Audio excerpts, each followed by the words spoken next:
कभी कभी मोहब्बत बोलती नहीं, मगर उसकी खामोशी इंसान के अंदर सब कुछ हिला देती है। ये वो लम्हा होता है जब दिल बहुत कुछ कहना चाहता है, मगर जबान साथ छोड़ देती है, और यही खामोशी आहिस्ता आहिस्ता एक ऐसी कमी में बदल जाती है जो सांसों के साथ चलने लगती है। बेजबान मोहब्बत की ये 7वें किस्त वहीं से शुरू होती है जहां पिछली बार दिल ने हार मान ली थी, मगर आंखों ने अब भी उम्मीद का दिया जलाए रखा था। वो फासला जो सिर्फ चंद कदमों का था, अब दिलों के बीच एक पूरी दुनिया बन चुका था। और हर गुजरता लम्हा ये सवाल छोड़ रहा था कि क्या कुछ रिश्ते सिर्फ महसूस करने के लिए होते हैं या उन्हें जीने की भी इजाजत मिलती है। अगर आपने कभी किसी को खामोशी में चाहा है, अगर आपने कभी लफ्जों के बगैर मोहब्बत की है, तो ये कहानी आपके दिल की आवाज बनने वाली है। और अगर आप चाहते हैं कि ऐसी कहानियां आप तक मुसलसल पहुंचती रहें, तो रफीक वॉइस को सब्सक्राइब करें, क्योंकि यहां हर किस्त दिल पर असर छोड़कर जाती है। हफ्ते का दिन सलमा बेगम के लिए हमेशा खासा मसरूफ हुआ करता था, क्योंकि उतवार की छुट्टी के दिन सब घर पर होते थे और किसी मेहमान के आ जाने का अमकान भी रहता था। इसीलिए वो हफ्ते के दिन पूरे घर की सफाई अपनी कड़ी निगरानी में करवाया करती थी। ड्राइंग रूम का भारी भरकम फर्नीचर हटवाया जाता, कालीन अच्छी तरह झाड़े और साफ करवाए जाते, दीवारों के रोशनदानों तक झाड़ पूंछ होती पीतल की चीजें प्रासों से चमकाई जाती, कशण बदले जाते, मेज पोश तब्दील होते, और यूं लगता जैसे पूरा घर एक नए सांस के साथ ताजा हो रहा हो। हर कमरे की सफाई सलमा बेगम खुद खड़ी होकर देखती, और जब तक दिल पूरी तरह मुतमईन न हो जाता, नौकरों को सुख का सांस नसीब न होता। स्त्री हमेशा सलमा बेगम के कमरे में ही हुआ करती थी, इसलिए मोमना कपड़ों को उठा करके उनके कमरे की तरफ चली, ताकि इस्त्री करके सब कुछ तरतीब से अपनी अपनी जगह रख दे। बॉक्स और अलमारी के कपड़े आपस में मिले जले पड़े थे।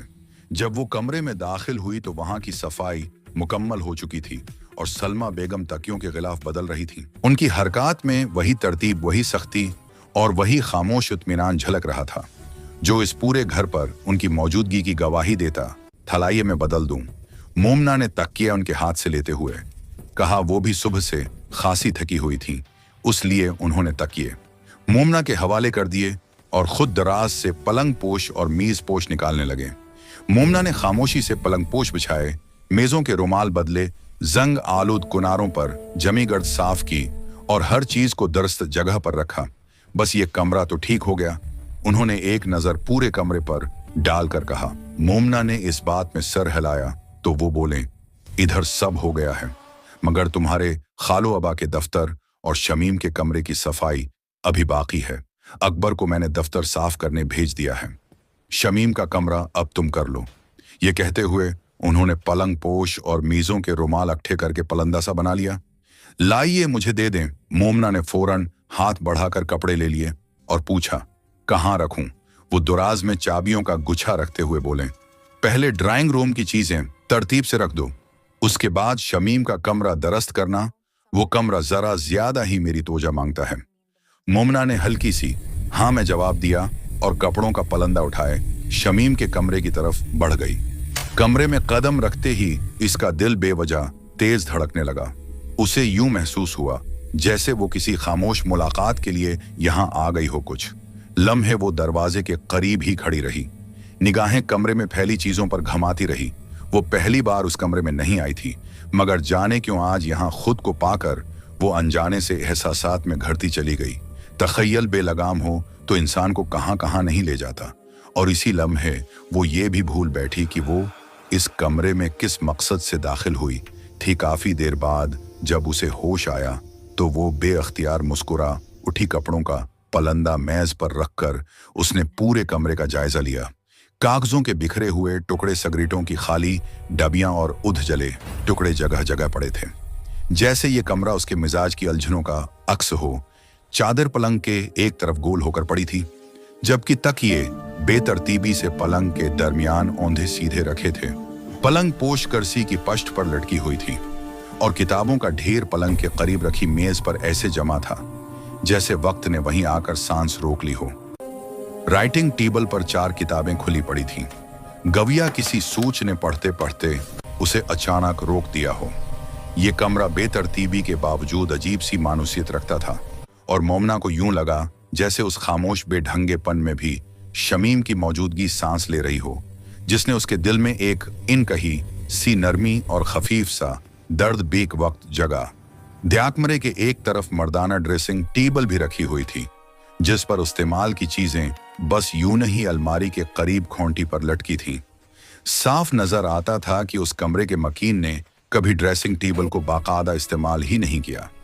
सलमा बेगम का ये उसूल था कि शमीम के कमरे को हमेशा खास अहमियत दी जाए, इसलिए उन्होंने नौकर को बुलाकर सफाई का हुक्म दिया, मगर मोमना ने खुद भी उसके साथ मिलकर काम किया।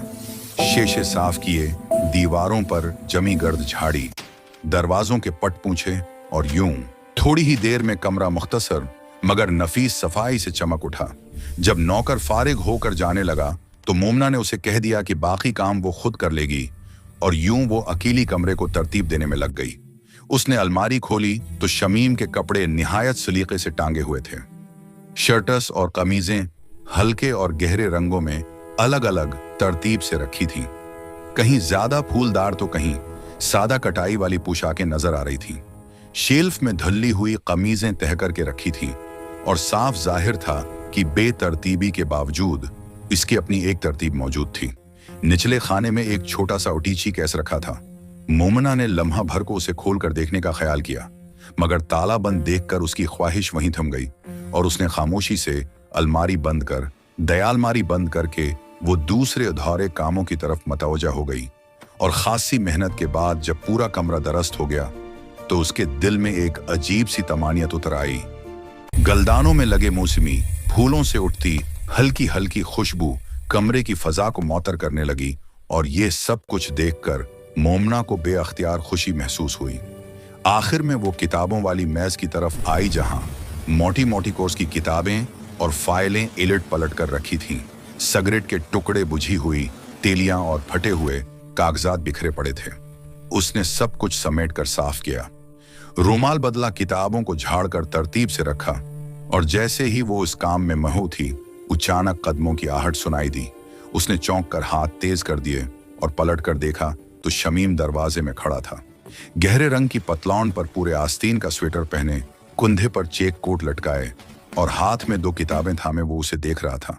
उसकी गैर मुतवक्का मौजूदगी ने मोमना के दिल की धड़कन एक लम्हे को बेतरतीब कर दी, और शमीम हल्की सी मुस्कुराहट के साथ बोला तो गविया इस खामोश लम्हे की गिरफ्त टूट गई और कमरे में वही उनकही सी कैफियत बिखर गई जिसे अल्फाज में कैद करना मुमकिन नहीं था। मोमना उसे देखकर घबरा सी गई थी। सफाई के दौरान उसने दोपटा करसी की पश्त पर रख दिया था और अब वो नंगे सर खड़ी थी, चस्त कमीज में समटी।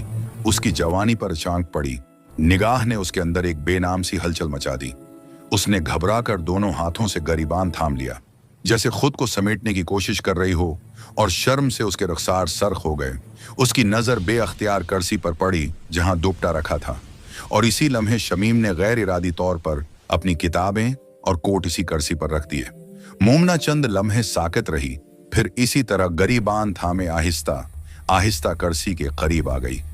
शमीम उसे खामोशी से देख रहा था।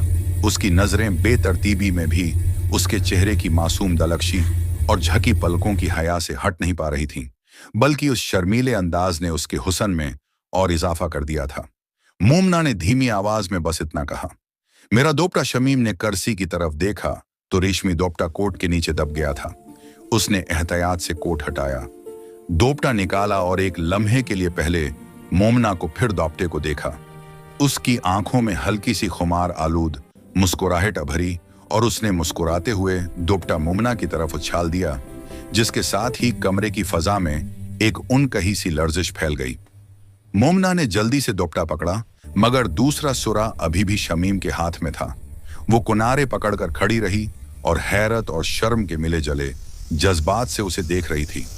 शमीम मुस्कुरा रहा था और उसकी आंखों में शरारती चमक थी। वो आहिस्ता आहिस्ता बोला, ले लो ना, दोपटा अब तुम्हारे पास है, हिम्मत है तो खींच लो। मोमना ने एक हाथ छाती पर रखकर दूसरे हाथ से दोपटा मजबूती से थाम लिया। उसका दिल जोर जोर से धड़क रहा था।